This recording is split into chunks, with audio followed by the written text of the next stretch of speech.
السلام عليكم، ازيكم حبايبي؟ اجمل عيله، عيله جاموس. لسه مستمرين في تحدي ال10 جنيه يا بنات، وما شاء الله الحاجه عماله تكتر معانا.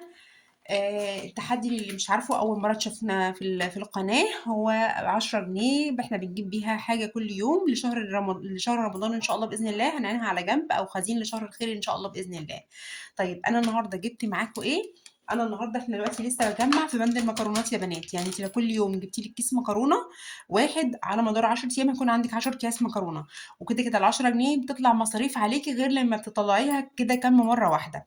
فانا جبت النهارده ايه؟ جبت مكرونه اسباجيتي. قلت برضو هحطها معايا. بصوا يا بنات، انا هبدا بقى هفضي لي ظرفه في المطبخ عندي احط فيها الخزين دوت.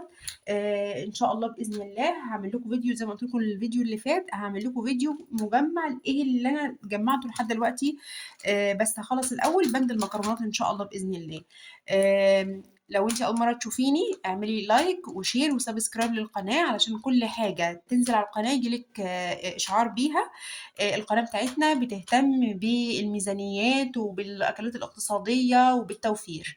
فأتمنى إن التحدي ده يكون عاجبكم، ولو انتي معانا في التحدي اكتبي لي تحت زي ما بقول لكم كل مرة في الكومنتات انتي جمعتي ايه لحد دلوقتي، عشان نفكر بعض كده بالحاجات اللي احنا ممكن نجيبها. ولو انتي جديدة اكتبي لي ان انتي جديدة معانا وهتبدأي كمان التحدي ان شاء الله بإذن الله. اشوفكم فيديو تاني من ايام التحدي، وسلام.